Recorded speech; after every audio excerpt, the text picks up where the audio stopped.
C'est dimanche soir à 20h et des poussières, soit lundi vers 5h du matin en France, que Microsoft a ouvert sa conférence consacrée au projet natal. Come back for more, Ian. Première surprise, tout le monde devait revêtir une espèce de chasuble blanc interactif avant de s'installer et d'assister enfin à l'énorme show. Des artistes du Cirque du Soleil animaient l'événement, habillés comme des personnages du film Avatar. Doté d'un dispositif scénique stupéfiant, ce show se déroulait sur un espace central sur lequel une partie du public évoluait, le reste des spectateurs étant répartis sur 3 grandes tribunes. Très vite, on comprend que le show sera avant tout un grand moment d'esbrouf pour finalement privilégier la mise en scène du projet natal plus que sa démonstration. La seule réelle info de cet événement sera d'ailleurs le changement de nom officiel du projet natal qui devient Kinect. Plusieurs titres sont présentés succinctement, comme un party game utilisant les avatars Xbox comprenant des courses en voiture en raft, et une espèce de muscle march où les joueurs doivent réaliser des figures afin de récolter un maximum de bonus. On découvrira également un jeu Star Wars avec sabre laser et dash fulgurant, une espèce de Wii Fit Yoga, des épreuves sportives, courses de haies, football, beach volley, lancer de javelot sprint, façon JO jouable en live et en split screen, et une espèce de jeu de danse où l'on doit reproduire des chorégraphies. Ces présentations sont projetées sur de multiples écrans qui font le tour de la salle, tandis que des acteurs sur une scène tournant à 360 degrés faisaient semblant de jouer. Et c'est bien ça le problème. En dehors des jeux présentés, tous casual, auxquels s'ajoute une simulation façon Nintendogs avec plein de bébés tigres à la place des chiots et une interface permettant de sélectionner des chaînes Twitter, Facebook, photos typées Wii, iPad, rien ne permettait de juger de leur degré de jouabilité. Avec Kinect, le contrôleur disparaît. Espérons maintenant que l'on n'entre pas dans le règne de l'approximatif avec la disparition de la notion de contrôle elle-même. Ce show Microsoft pose finalement plus de questions qu'il ne répond à celles que l'on se posait déjà. Espérons que la conférence de Microsoft de demain et surtout les jeux jouables sur le salon nous permettront de nous faire une idée plus précise de ce Kinect.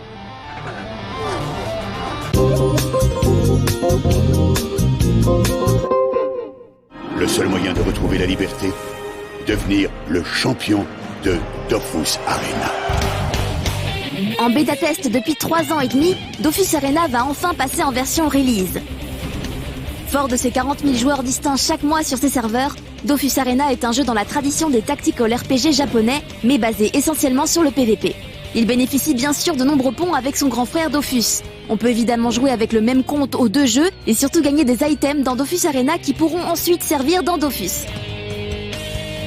Le modèle économique, quant à lui, est bien différent de celui de Dofus puisque le jeu reste entièrement gratuit et sans abonnement.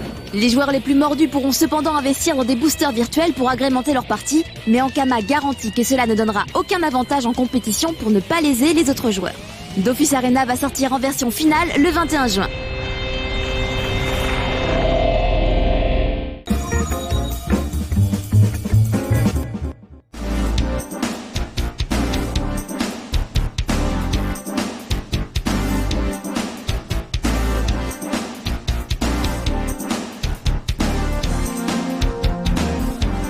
Ça y est, on est arrivé à Los Angeles. On est juste en face du Staples Center, le stade qui va accueillir la finale NBA. Et donc en ce moment, les 2 équipes, les Lakers de Los Angeles et les Celtics de Boston, sont à 2 contre 2. C'est la première équipe qui arrive à 4 matchs gagnants qui l'emporte. Ce soir, c'est donc le 5e match qui va être très très important et qui va décider de qui des 2 équipes va prendre l'avantage. Les gens commencent déjà à arriver. Là, il est en ce moment à peu près midi. Le match de ce soir est à partir de 8h et les gens arrivent déjà. C'est tout simplement incroyable. Et on n'est pas là pour ça? Ok, je crois que c'est à côté alors.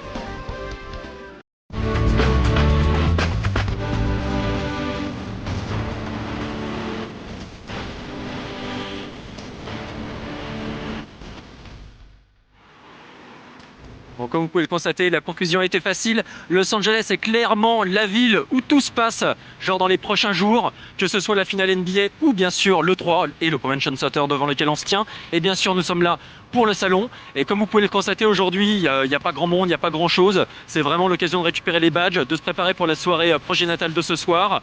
On a également pu faire un petit tour et prendre quelques petits plans, en fait, des panneaux qui sont pris par les éditeurs et qui permettent de présenter les gros titres qui feront un petit peu l'actualité sur cette E3, que ce soit Call of Duty, que ce soit le prochain Assassin's Creed, que ce soit Crysis 2 qu'on voit là juste derrière. En tout cas, les éditeurs sont là pour mettre le paquet, ils sont là pour mettre plein la vue, que ce soit aux joueurs, via les journalistes et que ce soit également aux financiers, aux actionnaires, via justement les retours de la presse sur les grosses conférences pré-E3 et également sur tous les jeux qui seront présentés. Donc on se retrouve très rapidement pour plein de news. On espère très vite des news, en tout cas sur Projet Natal, qui est vraiment le premier gros événement, et la conférence Microsoft de demain. Et ensuite tout s'enchaînera très vite. Nous sommes toujours à Los Angeles, bien sûr, pour l'E3. C'était toujours une journée de conférences, donc le lundi avec le matin la conférence de Microsoft, un peu plus tard dans la matinée celle d'Electronic Arts et enfin dans l'après-midi celle d'Ubisoft. Nous sommes encore au Los Angeles Theater où a eu lieu là à l'instant la conférence avec des grosses annonces, mais on en parlera un petit peu plus tard. Et dans la soirée, dans quelques heures, ce sera celle d'Activision au Staples Center, mais ça ce sera pour un autre jour. On va commencer par celle de ce matin, la conférence Microsoft. Alors Pierre-Alexandre, qu'est-ce que ça a donné? Est-ce qu'il y a eu des grosses annonces? Est-ce qu'il y a eu des grosses surprises? Donc celle-ci, la conférence Microsoft, une fois faisait suite à au show natal, donc au show Kinect qui a eu lieu hier. Donc est-ce que c'était un peu pareil de l'esbrouf, beaucoup de jeux casual ou on a eu des surprises? Alors il y a eu un peu de tout, mais ce qu'on peut dire c'est que la conférence déjà elle était très convenue, c'était beaucoup de jeux qu'on connaissait déjà, très peu d'annonces, très peu de surprises, voire même pratiquement aucune. Donc on a commencé, c'était du Call of Duty, donc Black Ops, le prochain Call of Duty signé Treyarch. Donc là aussi, pas grand chose à dire, si ce n'est qu'il sera a priori plus dynamique et qu'ils ont revu leur copie depuis le dernier épisode. C'était donc le 5e, si je me souviens bien. Ensuite, grille pas tous les jeux 18+, on les garde pour classer 18+. Ouais, justement, on va passer rapidement parce qu'il y a beaucoup de jeux 18+, mine de rien. Il y a eu ensuite une présentation assez rapide mais assez intéressante du jeu de Kojima, donc MGS Rising. Avec finalement c'était plutôt une surprise puisque en fait dans le jeu on pourra tout couper, absolument tout, donc que ce soit les bâtiments, les véhicules, les ennemis évidemment, donc dans des gerbes de sang avec les membres qu'on peut couper, ça dépend. Je sais pas si vous avez vu la critique d'Afro Samurai à l'époque, mais en fait ça reprend un peu le principe avec une espèce de marque qui traverse le corps comme ça qu'on peut diriger et couper, on peut couper ce qu'on veut en fait, donc les bras, les pieds, les jambes, etc. Donc c'est assez sanglant, assez violent. Donc là aussi on va passer assez rapidement, on reverra plus tard, mais ça a l'air très intéressant en tout cas.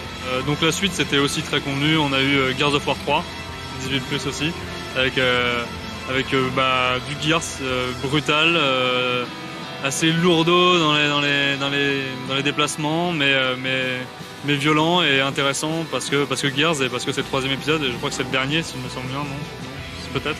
Ah, peut-être, oui, puisque Epic travaille sur un autre jeu là qui a été annoncé justement à la conférence d'après, celle d'Electronic Arts, Bulletstorm, dont on avait déjà parlé un petit peu dans classé 18+. Mais quoi d'autre, donc mis à part Gears, parce qu'on va se garder Gears pour classer 18+. Là ce sera pas 18+, c'est Fable 3, donc avec Molineux sur scène, comme d'habitude, comme l'année dernière.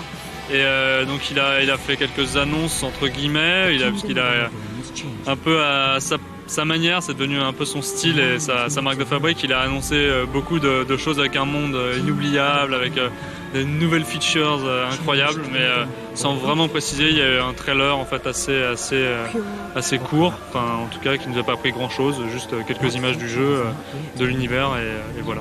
Pour le coup, sur Fable, c'est vrai qu'il nous avait bien mitonné, mais sur Fable 2, il a tenu quand même pas mal ses promesses, donc on va lui laisser le bénéfice du doute pour le 3. On continue toujours avec la conférence Microsoft. Bon, on va passer maintenant à la grande partie casual avec Project Natal qui est devenu donc Kinect. Alors on en a parlé un tout petit peu il me semble dans 101%. On avait donc justement suite au gros show qui a eu lieu, qui était assez spectaculaire mais qui démontrait pas grand chose, et on a vu quelques images de jeux mais on savait pas exactement quels étaient ces jeux. Bon, maintenant on connaît les titres, donc est-ce que tu peux nous les donner, Pierre-Alexandre? Alors, je ne les connais pas par cœur, mais Microsoft a mis l'accent sur 6 titres. Il y en aura 15 au lancement, mais en tout cas ils ont décrit, ils ont expliqué un peu le système de jeu et comment fonctionnerait 6 jeux. Donc le premier d'entre eux c'était Kinect Animals, donc une sorte de Nintendogs mais avec un lionceau qui a priori s'appellerait Skittles. Il faudra revoir, je sais pas trop encore si ce sera le nom définitif. Et donc il y avait une jeune fille sur scène qui jouait avec le lionceau et ça ressemblait à Nintendog justement, avec des interactions, elle pouvait le caresser, elle pouvait jouer avec lui, donc jouer à cache-cache, si elle se cachait en dehors en tout cas du système de détection de Natal, de Kinect, il faudra s'habituer, oui. Mais en tout cas elle le voyait plus, donc le lionceau parcourait l'écran et la cherchait. Rien de très impressionnant, mais en tout cas ça avait l'air assez abouti et vraiment pour les enfants en tout cas. On continue toujours avec le projet Kinect et les autres titres annoncés. Qu'est-ce qu'il y avait, mis à part la simulation de Tigrou là? Alors il y avait 3 jeux qui se ressemblent un peu, donc 3 jeux façon Wii Sports, avec Kinect Sports justement, avec plein de petits jeux, plein de mini-jeux, plein de petits mini-games comme ça. Il y avait, bon, je vais en prendre vite fait, il y avait du bowling, du saut de haie, du soccer, enfin, etc., etc. Il y avait Kinect Joyride, qui était un jeu de voiture tout simplement, donc comme on a vu sur les images, le premier trailer de Kinect de Natal à l'époque, c'était avec les mains comme ça, voilà, donc rien de transcendant. Et Kinect Adventures qui reprend aussi ce système de mini-jeu avec une bouée gonflable, une espèce de bouée qui vogue sur l'eau et en bougeant son corps on peut la diriger, éviter les obstacles, etc. On va enchaîner maintenant peut-être avec la conférence Electronic Arts. Donc elle a eu lieu juste après donc celle de Microsoft. Là pour le coup en fait ils ont pris, il y avait un petit parti pris quand même, c'était de quasiment jouer à tous les jeux en live. Donc c'est vrai que la plupart du temps on a droit à des petits trailers, des teasers, parfois même sans gameplay, uniquement avec des cinématiques. Là pour le coup on a eu droit quasiment à tous les jeux, mais en contrepartie, pas de grosse surprise, même aucune surprise. Au final on connaissait tous les titres qui ont été présentés. Donc ça a commencé relativement fort avec Need for Speed poursuite. Oui, alors du Need for Speed on a vu qu'on avait une poursuite entre 2 voitures, une voiture de flic, ouais, et une voiture de course entre guillemets. Et donc elle se poursuivait sur une route et la voiture de course pouvait faire demi-tour pour échapper aux flics, les flics faire demi-tour pour la poursuivre, etc., etc.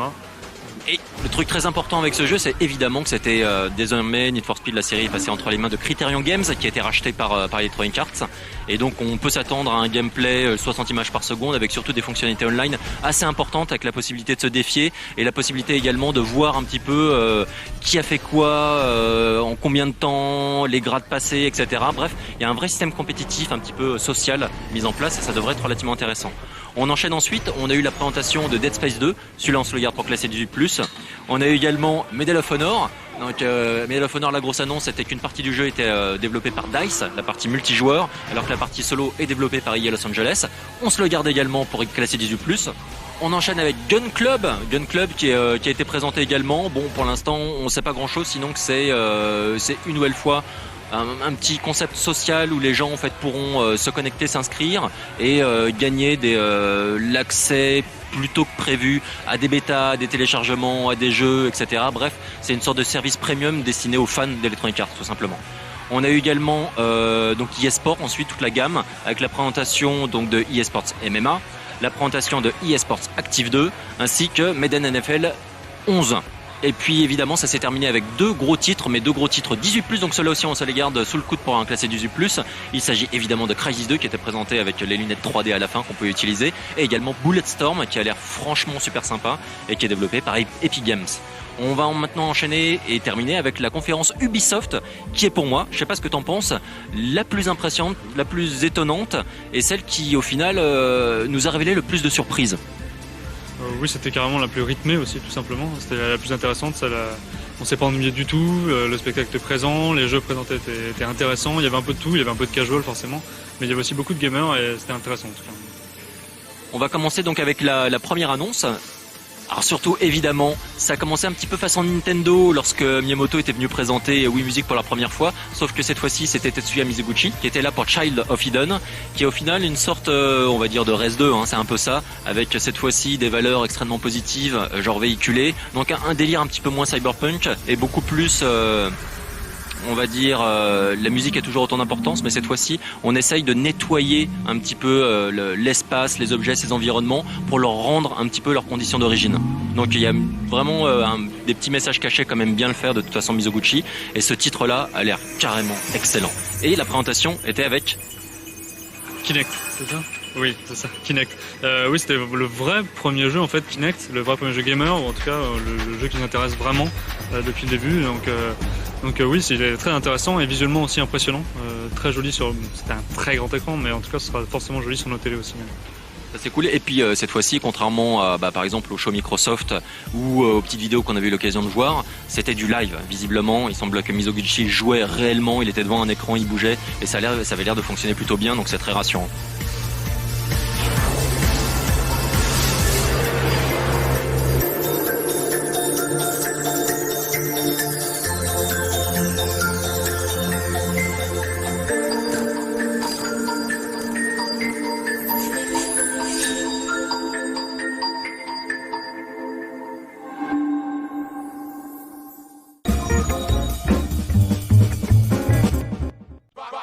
Nous sommes toujours à Los Angeles où se déroule en ce moment l'Electronic Entertainment Expo, l'E3, le salon de l'année pour le jeu vidéo. Thierry et Pierre-Alexandre de No Life sont sur place et ont commencé à nous présenter les traditionnelles conférences données par les grands acteurs du jeu vidéo avant l'ouverture du salon. Nous avons vu l'évolution du projet Natal, désormais appelé Kinect, et nous en étions restés à la conférence Ubisoft avec Child of Eden. Mais c'était loin d'être le seul jeu présenté par Ubi ce jour-là. Un titre très surprenant, donc Shaun White Snowboarding, personnellement ça m'avait pas marqué plus que ça, mais là pour la version skateboarding, puisque Shaun White est aussi un fan de skate, ils ont développé un jeu qui est à la fois une simulation de skate et également avec une intégration des environnements, la possibilité de les modifier, assez étonnante, avec un petit côté Flower aussi. The main thing of the game is being able to actually change the environment you're in. So while you're skating and while you're cruising through the city, every single rail that you hit or any sort of obstacle that you jump over a gap, it's changed, it's influenced by you. So every time you land, this kind of wave goes out and trees pop out of the ground, you know. Des arbres qui poussent, des couleurs qui reviennent. On peut carrément skater sur des espèces de flèches colorées pour atteindre des bâtiments et des hauteurs improbables et faire des figures d'ailleurs aussi improbables puisque c'est pas du tout un jeu réaliste. It's incredible. You literally get to design the whole level yourself. So if you were playing the game and I was playing the game, our levels would look completely different because I would play and skate differently than you in the game. So it's really exciting. Yeah, I mean my name and my face are on the game. I mean, I definitely would feel strange if I wasn't involved. I've been going to Montreal. We do the motion capture and voiceover. It's nice to finally see it's coming out. I mean, I've been working and to actually get the first playable version and then to be where we're at now, where the game is in its final stages, is really exciting. Là, on a vraiment l'impression que c'était genre des jeux que vous ressentez. C'était un petit peu le thème de la conférence Ubisoft. Et c'est vrai qu'il y avait beaucoup de nature, beaucoup de valeurs positives, beaucoup de... on essaye de mettre son corps en jeu et également en fait de le préserver et de l'entretenir de cette façon-là. Et c'est vrai que très souvent, par exemple là, du skate, on fait du skate, on fait pousser des arbres en même temps. Ça colle tout à fait à cette thématique. Et pour moi, en fait, j'étais assez surpris. Genre les jeux de skate, j'ai l'impression d'avoir fait le tour depuis quelques temps. Et c'est vrai que là, ça apporte une petite nouveauté. Qui a justement fait que cette conférence était différente des autres. On continue avec un jeu assez surprenant qui s'appelle Inergy et qui est visiblement une espèce de jeu où on met un petit truc sur son doigt qui prend son pouls cardiaque et du coup en faisant des exercices de respiration on fait monter et descendre une petite bulle et en fait c'est censé nous aider à évacuer le stress. Donc une nouvelle fois là on est toujours dans les valeurs très positives là, des jeux présentés par Ubisoft et c'est vrai que ça avait l'air assez étonnant. On a été rencontrer une boîte d'Hollandais qui s'appelle Mind Media qui est spécialisée dans le développement de périphériques médicaux. Avec eux on arrive grâce à la création d'un Energy Sensor, c'est quelque chose qu'on met au bout du doigt, on arrive à comprendre la cohérence cardiaque des gens. Cette cohérence cardiaque, elle permet de comprendre le niveau de stress, de faire des exercices qui permettent de le diminuer.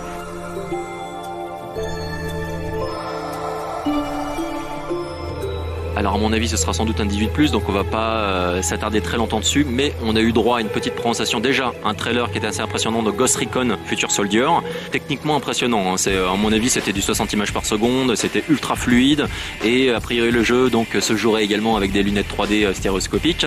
Et puis on avait, qu'est-ce qui a été annoncé ? Ah oui, 4 campagnes et la possibilité de jouer à 4 en coop, et ça c'est une nouveauté pour la série, donc plutôt cool. On va bientôt terminer avec cette conférence Ubisoft, mais il reste pas mal de jeux et pas mal de surprises. Donc on connaissait déjà que Driver allait ressortir et cette fois-ci on a eu une petite présentation du jeu. C'est Martin Edmondson, donc le créateur original qui l'a présenté. Et donc plutôt joli visuellement et surtout une nouvelle feature, le Shift, donc qui permet en fait à tout moment de sortir de sa voiture pour faire apparaître une map et en fait de changer de voiture en live. Donc de zapper en fait d'une voiture à l'autre. On a également la possibilité, il y a une voiture qui arrive en sens inverse et nous on veut aller en sens inverse, plutôt que de faire demi-tour, on saute dans la voiture directement. Donc ça a l'air extrêmement dynamique et a priori il sera également jouable sur le salon, donc on aura l'occasion d'en reparler. Et enfin on termine avec 4 annonces, 4 jeux. Donc déjà là c'était relativement court, on n'a pas vu grand chose clairement, mais c'est quand même 4 gros titres. Le premier, c'est le jeu d'Eric Chahi. On savait qu'Eric Chahi travaillait depuis quelques temps maintenant chez Ubisoft. Voilà, c'est annoncé. Donc pour le début de l'année prochaine, on aura un jeu qui s'appelle Dust, donc qui sera téléchargeable sur Xbox 360, donc via le Xbox Live sur PSN et sur PC. Clairement, on ne sait pas trop de quoi ça va parler. A priori, c'est vraiment une civilisation en voie d'extinction qui doit lutter contre son environnement pour pouvoir survivre et d'ailleurs l'apprivoiser en fait cet environnement. Donc on ne sait pas grand chose, sinon qu'il faut sans doute essayer de sauver l'humanité de l'extinction, tout simplement. Le deuxième jeu, c'est celui de Michel Ancel avec tout simplement un nouveau Rayman. Et donc ça, c'était une grosse annonce, Rayman Origins, avec visiblement pas mal de styles visuels différents selon les niveaux. Il y a un vrai travail sur le jeu, sur le gameplay et sur toujours les mêmes délires avec des personnages capables d'interagir et avec des mouvements très surprenants. Ça va être un jeu de plateforme qui devrait être très intéressant.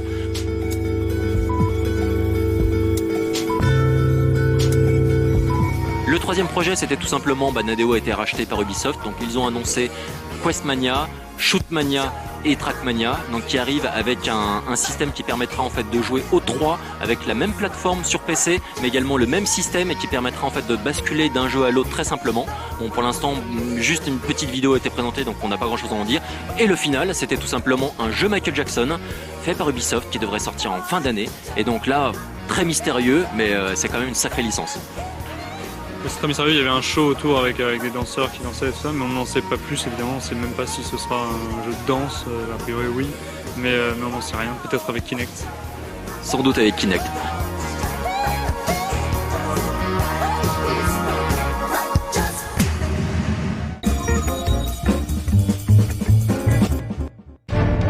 Une autre conférence toujours très attendue par les gamers, les fanboys, les pros, les journalistes, bref, toutes les personnes qui aiment le jeu vidéo, c'est bien sûr la conférence Nintendo. La conférence Nintendo qui a eu lieu ce matin vient tout juste de se terminer. Évidemment, c'était l'un des événements les plus attendus de ce salon. C'est quand même l'un des 3 gros constructeurs et on savait que la 3DS allait être annoncée et présentée. Ce fut le cas, mais on va commencer un petit peu par l'ordre des choses.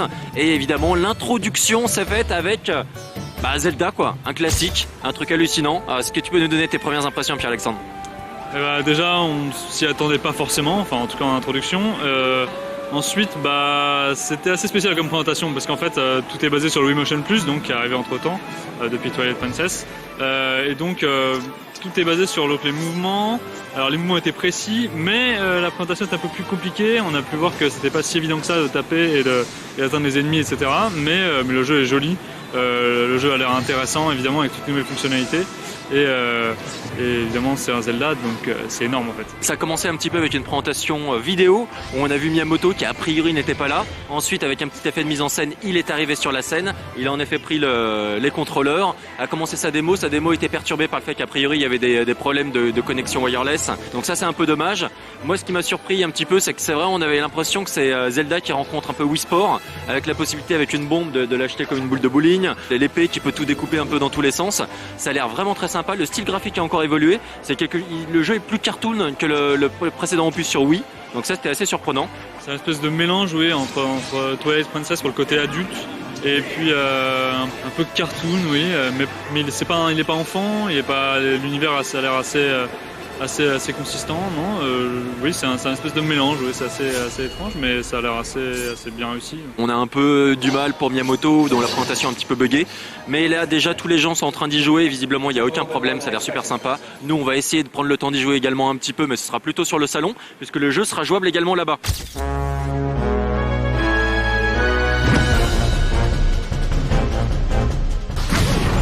Le jeu qui a été présenté juste après, c'était Mario Sport Mix. Donc c'est plutôt sympa, une sorte de... plutôt que sortir un Mario Basketball ou un Mario Soccer, un truc spécifique, cette fois-ci ils font plein de sports différents. Oui, c'est des petits jeux légers, il y avait du volleyball, il y avait du hockey, il y avait des choses comme ça, du baseball. Du dodgeball. Ah, du dodgeball, oui. Ça a l'air assez sympathique, je pense qu'il n'y a pas grand-chose à dire.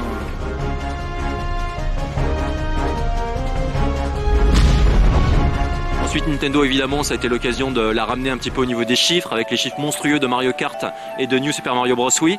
Donc, ils ont présenté également, et de Wii Sport, donc ils ont présenté également un nouveau, ce qu'ils appellent un bridge title, c'est-à-dire un jeu qui est censé réunir toute la famille devant la télé, et également toucher un public très large. Et là, il s'agit de Wii Party, donc qui est prévu pour fin 2010, donc ça devrait arriver à la fin de l'année, là.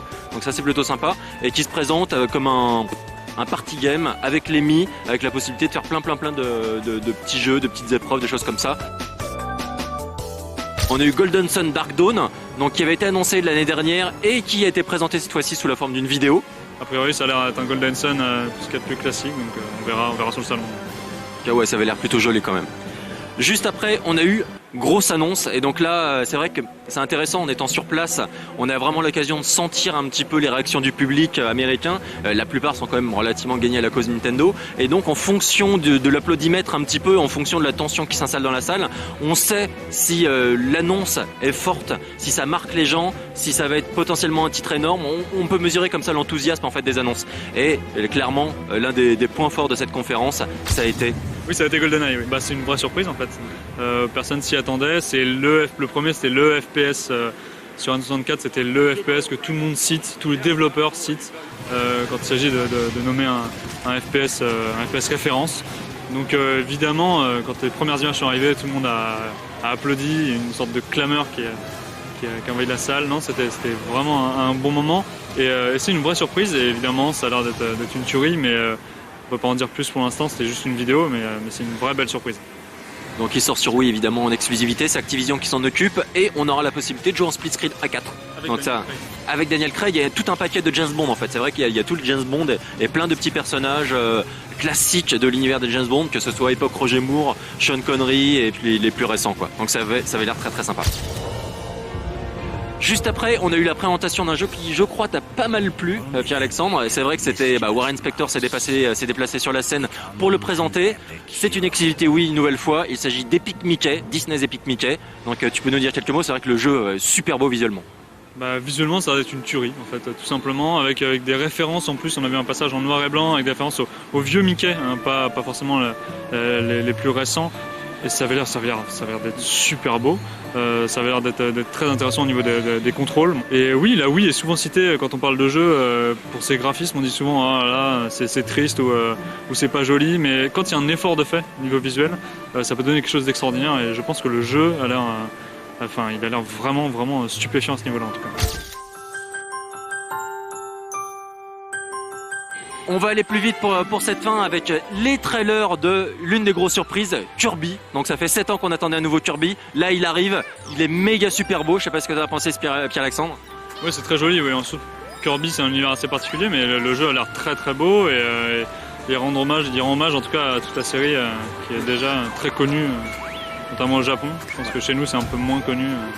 Le personnage est connu, mais la série peut-être, les jeux sont moins connus, ils sont pas sortis chez nous. Donc, Alors Kirby, c'est Kirby's Epic Yarn. Donc avec, alors ce qui va être rigolo, c'est que les environnements sont un petit peu faits en tissu, donc avec la possibilité de les coudre, de les découdre et donc de les modifier un petit peu en temps réel. Enfin, visuellement, c'est vraiment une grosse claque et on sent que derrière le concept, donc c'est un jeu de plateforme 2D, le concept et l'intégration de ce côté un petit peu interactif, ça va être super intéressant. On avait également de nouvelles images de Metroid Other M. C'est sublime, toujours aussi beau. Bon, c'est plus une surprise maintenant, on sait, il arrive la fin août aux États-Unis, il devrait arriver début septembre chez nous. Bon, en tout cas, les nouvelles vidéos présentées étaient stupéfiantes et je pense que ça va être une des grosses claques de la rentrée.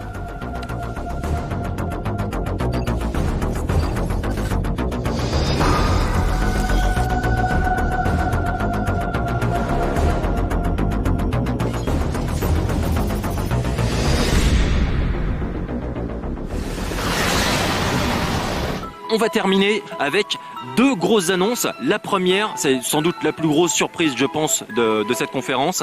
C'est le nouveau projet de Retro Studio. Donc les gens qui avaient fait Metroid Prime pour Nintendo, on leur a confié une autre licence, une licence phare, une licence culte. Il s'agit de Donkey Kong. Donkey Kong, un Donkey Kong Country en fait 2D. Et là, franchement, c'était à tomber par terre, quoi. Ça avait l'air super beau.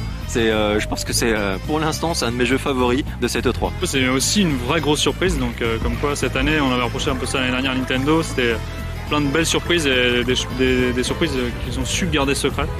Ils ont su garder le secret en tout cas avant la conférence. Et oui, ça a l'air très beau, ça s'appelle Returns l'épisode. Ouais. Donc ça a l'air d'être, oui, c'est un épisode assez classique, mais alors sur Wii ça a l'air très joli et ça a l'air bien fun en tout cas.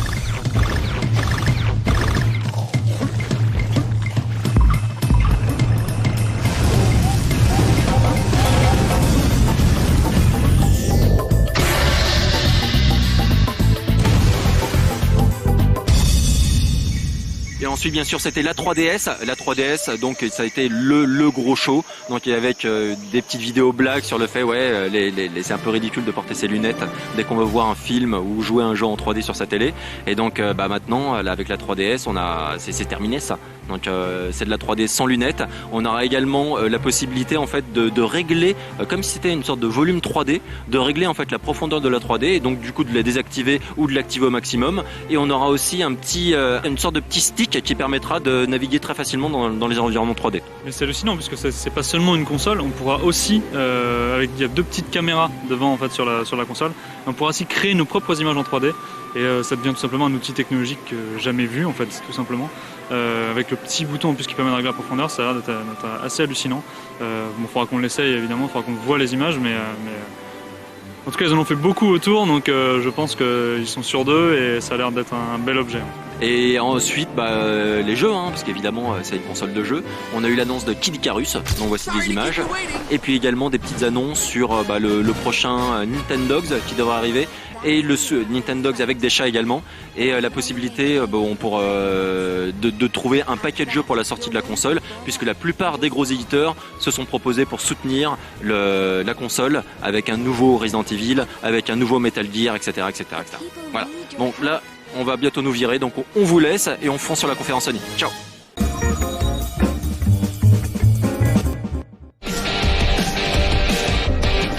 Du côté de chez Sony, le thème de cette E3 était la 3D. Et attention, là on parle d'une technologie 3D similaire à celle utilisée pour les films en 3D au cinéma aujourd'hui, c'est-à-dire avec des lunettes, contrairement à la 3DS de Nintendo. Le président de Sony lui-même, Kaz Kirai, déclarait à la conférence « Killzone 3 va être au jeu vidéo ce qu'Avatar était au cinéma, rien de moins ». Mais en effet, Sony annonçait tout un line-up de jeux vidéo 3D sur PS3. Tron, Ghost Recon, Mortal Kombat, MotorStorm Apocalypse, Crysis 2 et NBA 2K11.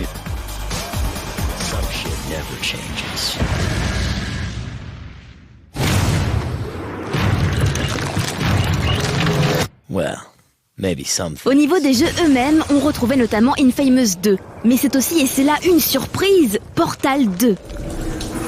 Même si le jeu est multiplateforme, sa première présentation était lors de la conférence Sony.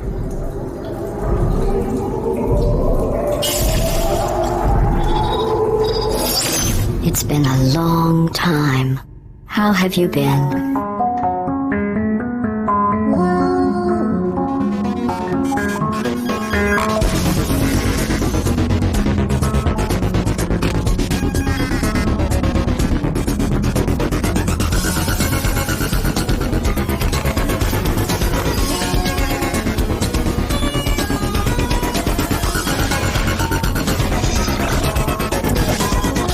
I think we can put our differences behind us.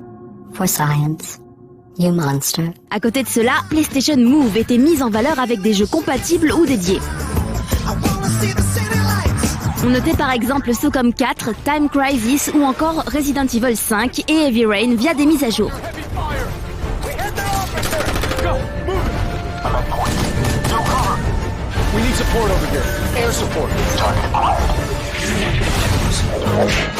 Une bonne surprise, toujours pour le Move, Heroes on the Move, un jeu crossover mettant en scène plusieurs héros de jeux de plateforme Sony. Ratchet & Clank, Jack and Dexter et Sly Raccoon. Completely out of control until now. You'll be the one delivering every clutch and hurling every weapon. Only with PlayStation Move. Le PlayStation Move a été annoncé pour le 15 septembre pour $50 pour le Move tout seul. Le pack console Move Camera avec le jeu Sports Champions sera disponible pour $400. Du côté de la PSP, 70 titres ont été annoncés d'ici décembre. On notait un nouveau Kingdom Hearts Birth by Sleep, Patapon 3, un nouveau Parasite Eve ainsi qu'un nouveau God of War. La dernière annonce de Sony concernait le PlayStation Network. Celui-ci compte désormais 50 millions d'abonnés et Sony va proposer le PlayStation Plus, un abonnement payant premium qui donnera l'accès à des bonus exclusifs comme des démos et du contenu téléchargeable. On ne sait pas encore comment cela va impacter Little Big Planet 2. Voilà pour aujourd'hui, on se retrouve demain pour les premières images du salon en lui-même. À demain pour le 3 sur No Life.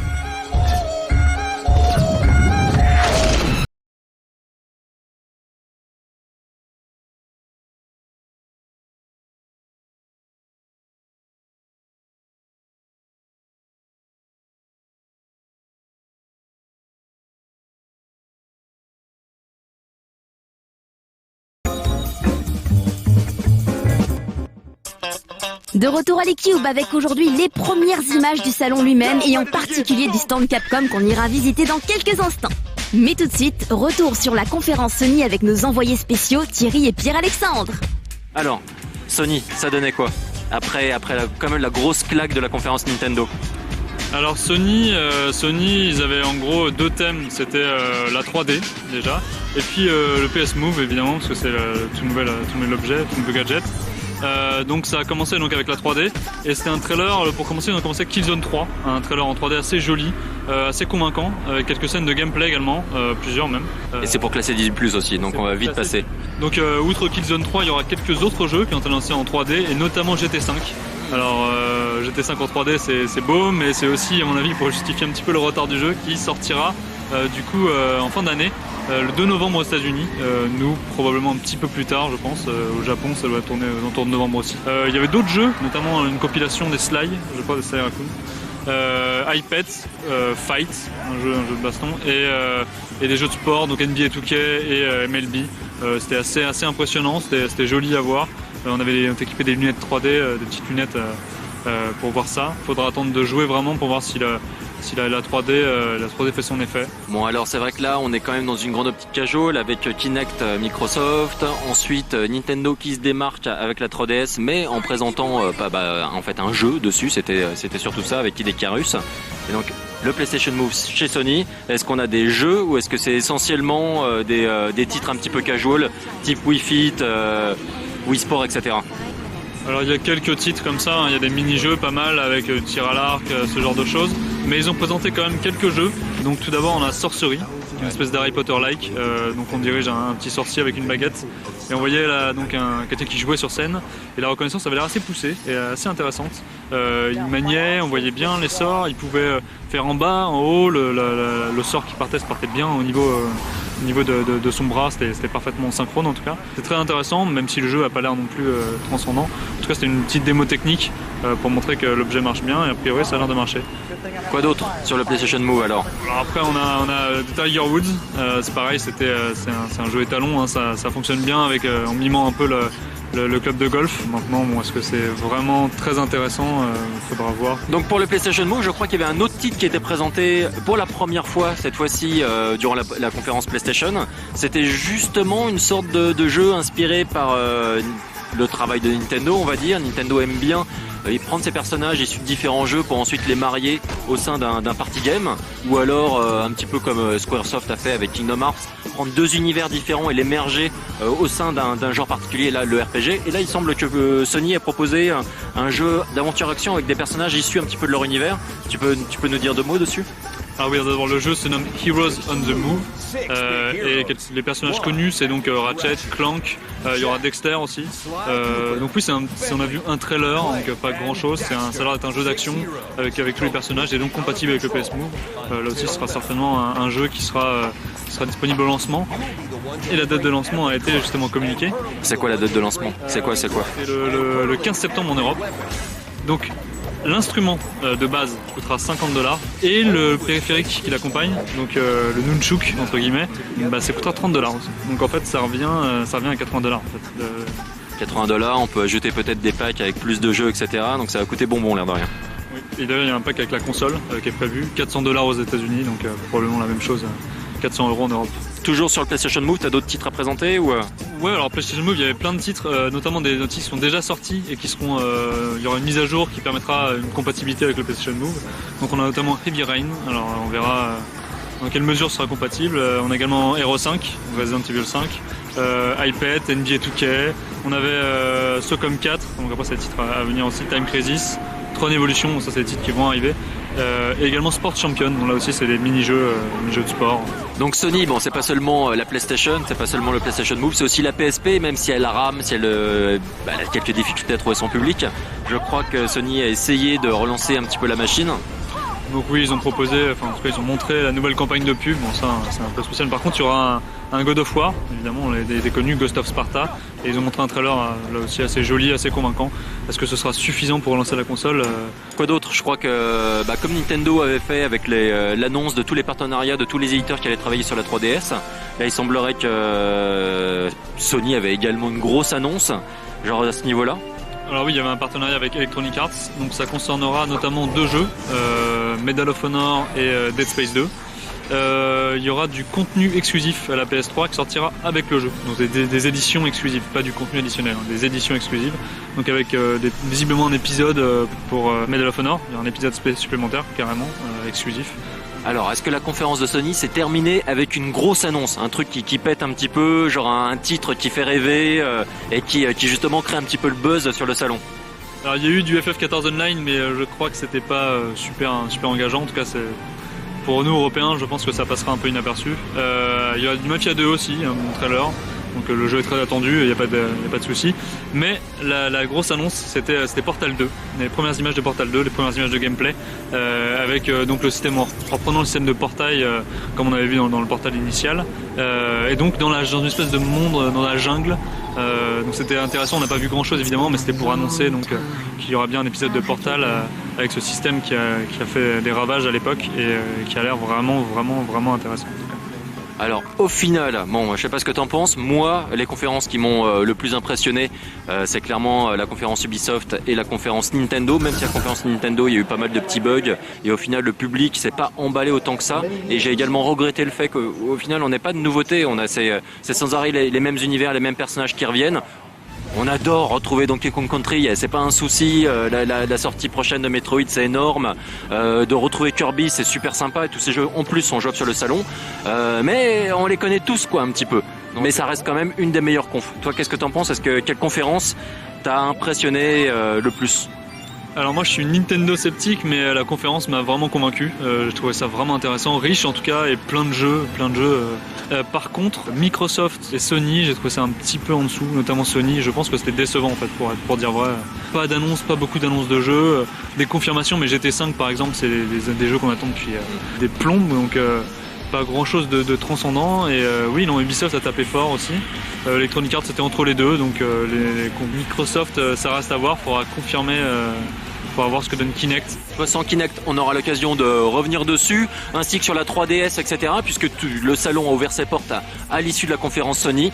Donc c'est parti. Bonjour, nous sommes à l'E3 devant le stand Capcom où, comme vous pouvez le voir, l'attraction c'est Dead Rising 2 avec des zombies qui sont emmenés et enfermés dans une cage derrière. On est rentré dans le stand, on a visité un petit peu, on a joué à pas mal de jeux. Ghost Trick est présenté, également Marvel vs Capcom 3 qui a attiré une foule pas possible de l'autre côté avec des gens qui font la queue pour gagner un t-shirt et simplement essayer le jeu. On a également vu la présentation avec le PlayStation Move de Resident Evil 5 qui marche super bien, et aussi Okamiden qui était jouable et super sympa. Donc quelques titres, pas de grosses nouveautés, mais en tout cas un bon stand et plus d'infos tout de suite.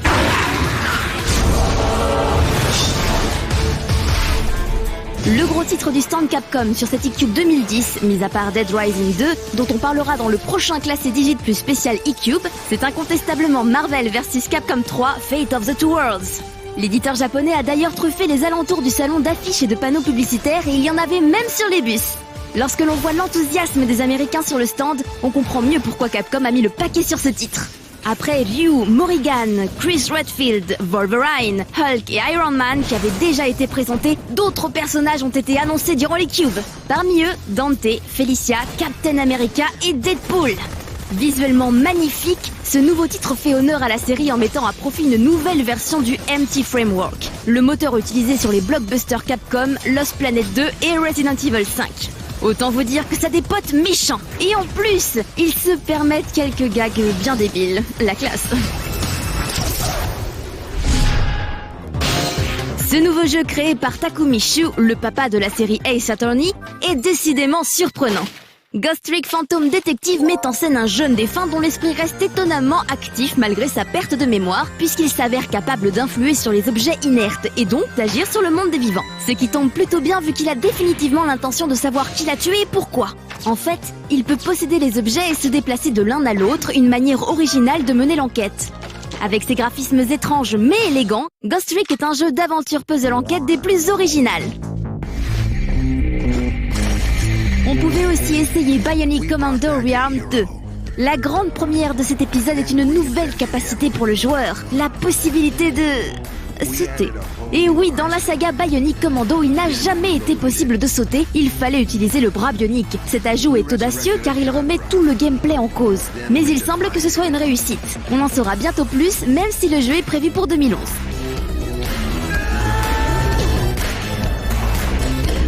Bionic Commando Rearmed 2. Nous avons pu enfin jouer à Okamiden, la suite version Louveteau de Okami. Et sans présenter une 3D aussi impressionnante que celle d'un Dragon Quest 9, Okamiden a su très bien tirer parti des capacités de la DS. Ce jeu met en scène un bébé loup, Chibi-Terasu, qui vient ainsi remplacer Amaterasu. Nous sommes ici sur le stand Microsoft, tout en haut, donc on va vous présenter un petit peu les jeux. Évidemment, la star c'est Kinect, il y a des files énormes de gens justement pour pouvoir l'essayer. Nous, on a eu l'occasion justement d'essayer Joyride, Adventures, Sports et Animals, les 4 titres présentés et jouables ici. Les premières impressions sont mitigées. Si certains jeux clairement sont très sympas en plusieurs, en party game, donc chez soi pour s'éclater avec des amis.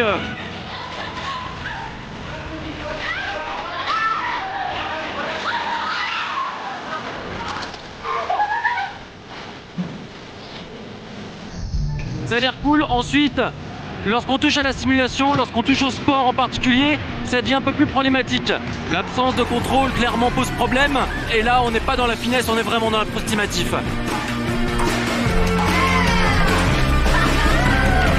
Kinect, anciennement connu sous le nom de Natal, occupait bien évidemment une place de choix sur le stand Microsoft avec Kinect Adventures, Kinect Joyride, Kinect Sports et Kinectimals. Au vu des trailers de ces différents softs qui mettent tous l'accent sur la famille tout sourire, unis devant l'écran quel que soit son âge ou son sexe plutôt que sur les jeux eux-mêmes, il paraît évident que Microsoft cherche avant tout à rafler une part du gâteau du casual gaming à Nintendo. Peut-être des jeux plus orientés gamers seront-ils développés pour Kinect dans le futur, mais le line-up de sortie de l'accessoire prévu pour fin 2010 paraît pour l'instant beaucoup plus axé noob gaming.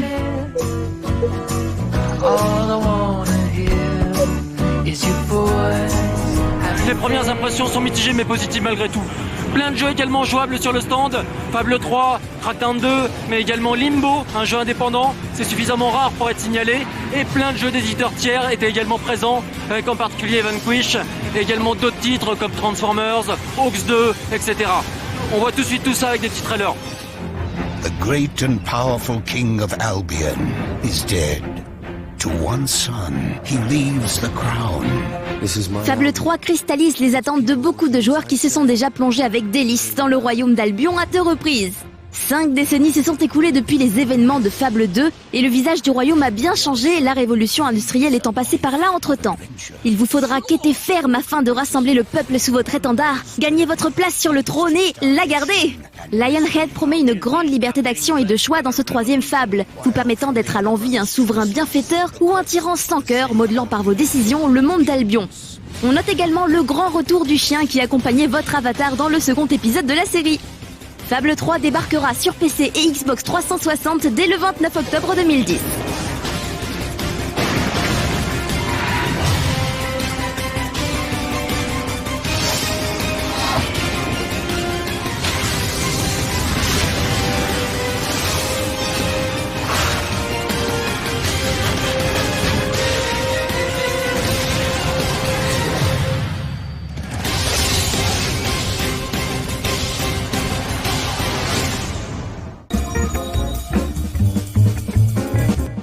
Nous sommes sur le stand THQ LE3, un stand énorme avec des décors un peu partout, énormément de gens qui font la queue pour en particulier 2 jeux, Red Faction, le 4e opus de la série qui est très impressionnant, là je viens de sortir de la présentation, et on a également Homefront là-bas avec une queue énorme, donc qui est, paraît-il, l'un des jeux les plus importants de cette année en fait pour THQ.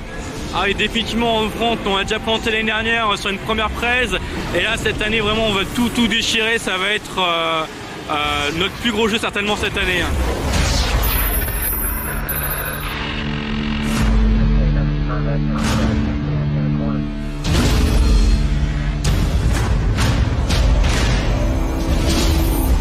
Alors qu'est-ce que tu as d'autre sur le stand? Alors on a plein de choses, comme tu l'as dit, en fait on a Red Faction en fait qui est un petit peu la suite de Guerrilla qu'on avait fait il y a 2 ans.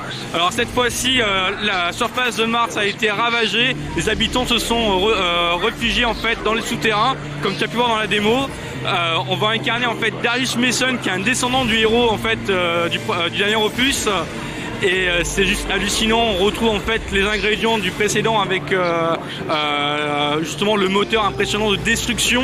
Mais là cette fois-ci on a un vrai gros scénario, c'est très immersif. Il va y avoir beaucoup de tension dans cette faction. Une nouvelle technique qu'on appelle la nanoforge qui va te permettre en fait de prendre un élément du décor. Donc tu vas pointer un élément du décor, puis pointer un deuxième élément du décor, et tu vas voir le premier élément s'arracher, c'est exploser sur le deuxième élément. C'est juste super cool visuellement, en termes de destruction c'est très impressionnant. Et on a un deuxième point qui est pas mal aussi, qui est très tactique, qui va te permettre de reconstruire ce qui a été détruit. Donc par exemple, si ton personnage a été attaqué, qui est en difficulté, il va pouvoir en fait exploser une partie du décor, genre un conteneur, s'infiltrer à l'intérieur et le reconstruire derrière lui pour être bloqué. C'est stratégiquement, moi je trouve ça vraiment énorme. En effet, là c'était très impressionnant et c'est l'exemple aussi qui m'a le plus marqué sur la présentation. C'est le côté, non seulement Red Faction, ça a toujours été la destruction, mais là maintenant il y a un aspect tactique avec la possibilité de tout reconstruire. Donc vraiment je suis très curieux de l'essayer. Je crois que c'est prévu pour 2011, printemps 2011. C'est prévu, on va dire, nous il est dans notre fiscal, ça devrait sortir d'ici entre février et mars l'année prochaine. Quoi d'autre alors? Parce que bon, THQ c'est aussi les jeux de combat et je crois que là il y a pas mal de titres, des titres qu'on connaît et une petite nouveauté. Effectivement, nous en fait on est très fiers sur la partie fighting puisqu'on est leader sur ce segment-là. Donc là aujourd'hui on présente 3 jeux, un que vous connaissez qui vient juste de sortir en France qui est UFC 2010.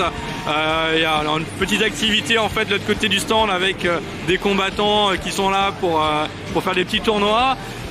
On a le nouveau SmackDown 2011 qui est présenté pour la première fois aujourd'hui. Cette année on a ce qu'on appelle le Muscle Flex en fait qui est en fait on va voir au niveau des animations des muscles quand les personnages vont vraiment bouger, un côté réalisme encore plus approfondi. C'est un jeu vraiment où tu vas y passer beaucoup d'heures. Il y a un petit temps d'apprentissage parce qu'il est très complet et il y a vraiment comme une espèce de mode carrière qui est très intense. En parallèle de ça, on a All Star qui est notre jeu de catch arcade. En fait, le principe, c'est en 2 minutes, on va comprendre comment on y joue et on a un gameplay immédiat, un fun immédiat. Donc, on a repris en fait les légendes de catch comme Hulk Hogan, The Rock et en parallèle les stars actuelles avec Mysterio, Batista, etc. Donc, ces personnages sont démesurés en fait. Au niveau de la musculature, faut vraiment voir, le look est vraiment terrible et ça part dans tous les sens. C'est l'équipe qui avait bossé entre autres sur NBA Jam et qui est responsable de ce jeu qui en fait c'est fait par THQ San Diego, les anciens Midway San Diego.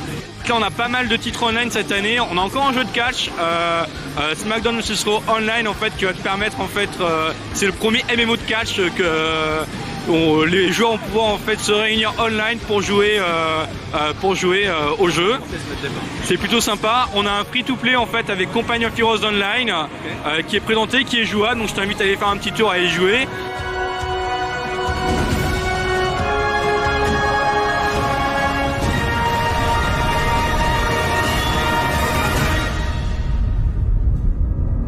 Et on a peut-être une des plus grosses surprises de ce salon avec Warhammer 40 000 Dark Millennium en fait, qui est notre MMO Warhammer 40 000, qui est fait par le studio PG, qui était responsable entre autres de Darksiders. À la tête, il y a Joe Madureira en fait, le célèbre comics en fait, qui a travaillé sur pas mal de comics et qui est à l'origine de tout l'univers graphique de Darksiders et maintenant de Warhammer. C'est très sympathique, franchement, c'est super beau visuellement, c'est très impressionnant.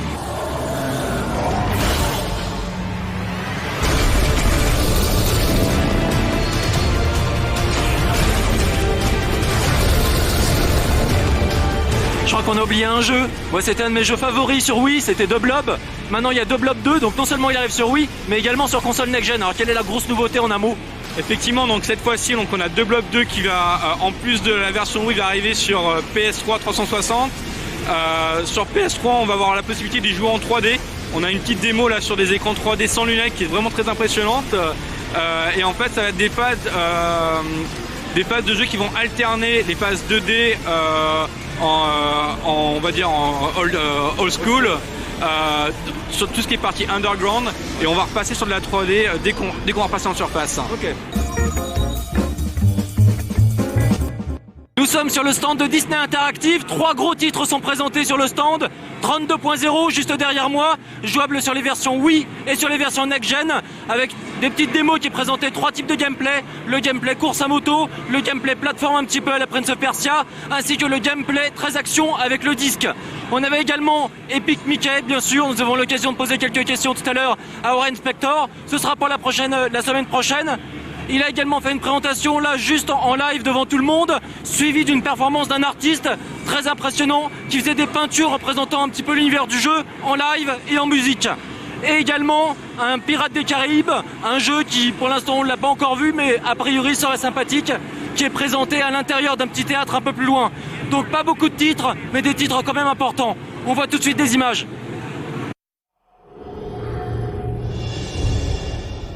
Disney Epic Mickey est à la fois un jeu de plateforme et un action RPG à la structure dynamique. Le joueur est ainsi libre de créer, dessiner ou au contraire de détruire, effacer des éléments du décor, voire même des personnages. En fonction de son approche, de son style, le monde de Wasteland évoluera et changera radicalement pour proposer une expérience différente à chaque joueur. Warren Spector continue ainsi à appliquer sa vision personnelle du jeu vidéo résumée par l'expression « Playstyle Matters », que l'on pourrait traduire par « votre façon de jouer a une importance ». Disney Epic Mickey est une exclusivité Wii dont la date de sortie est calée à la fin de l'année.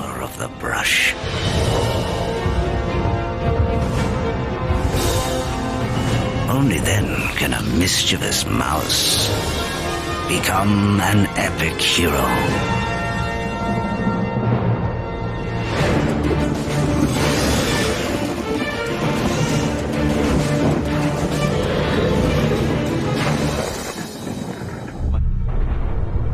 A war is coming.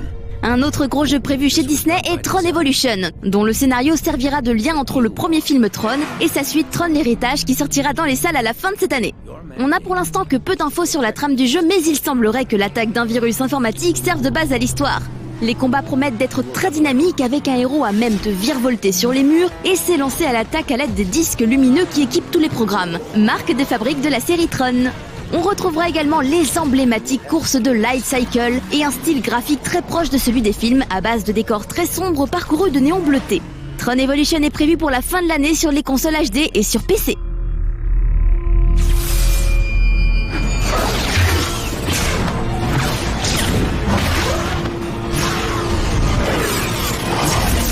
And you will have allies.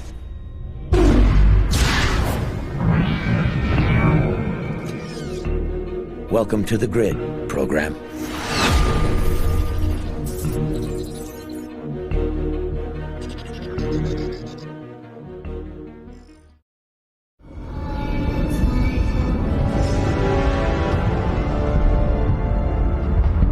Personne ne choisit la mort. En fait, c'est plutôt la mort qui vous choisit. Encore un jeu basé sur une licence cinématographique, il s'agit cette fois de Pirates des Caraïbes, l'Armada des damnés. Développé par Propaganda Games, le soft proposera un univers open world et laissera au joueur la liberté de décider de son alignement. Incarner un défenseur de la veuve et de l'orphelin ou bien jouer la pire des crapules sans vergogne ne dépendra donc que de votre envie. Ce jeu au PEGI 16+, est annoncé sur PC et console HD pour courant 2011.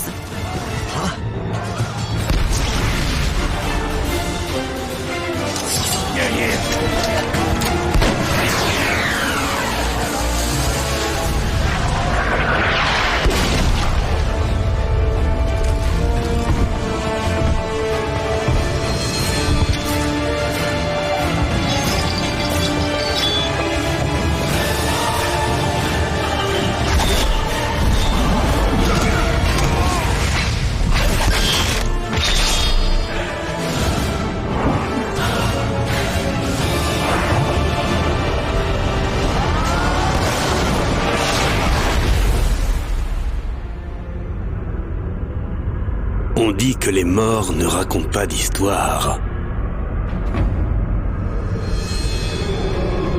Mais croyez-moi, mon histoire ne fait que commencer.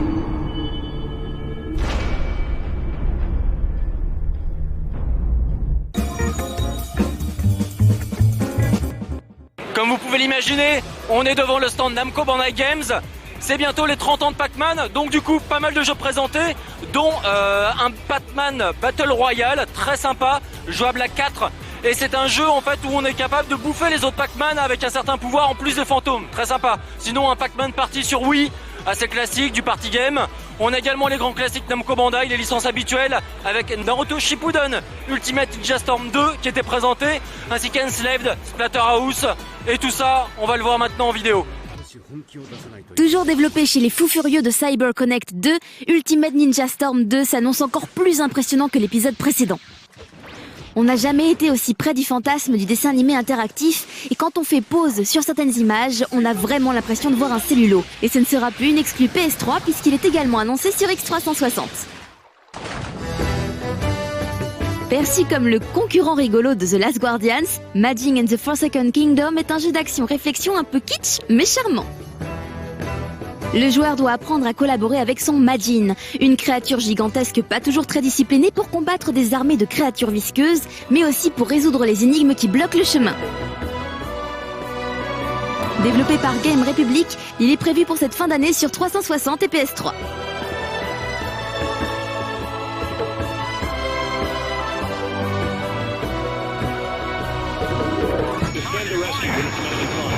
Après Skies of Deceptions, Ace Combat Joint Assault est le deuxième épisode de la série développée pour la PSP. C'est aussi la toute première fois qu'un Ace Combat se déroule dans le monde réel plutôt que dans un univers alternatif, comme ça a toujours été le cas jusqu'ici. Le jeu reste quand même très arcade dans le style avec une petite touche de science-fiction réaliste.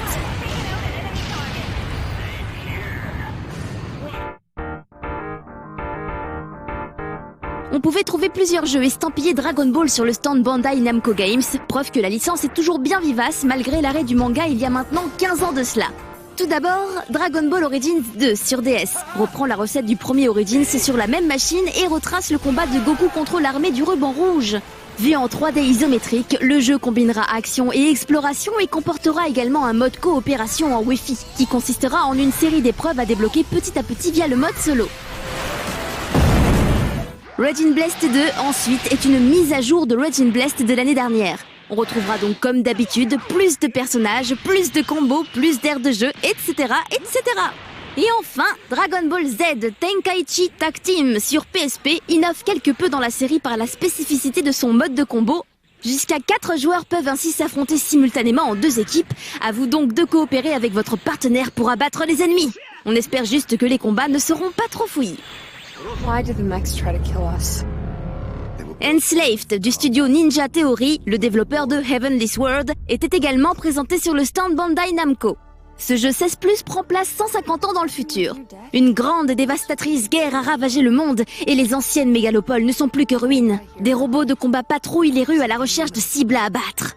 Dans ce contexte désolé, une jeune bricoleuse de génie, Trip, et un colosse tout en muscles, Monkey, forment une équipe soudée afin de survivre. Et aussi parce que Trip a attaché un bandeau d'asservissement sur le front de Monkey, si elle meurt, il meurt avec elle. Avec son univers original et son histoire adaptée du conte chinois Voyage vers l'Ouest par Alex Garland, le scénariste de 28 jours plus tard, Enslaved sera disponible sur les consoles HD en automne 2010.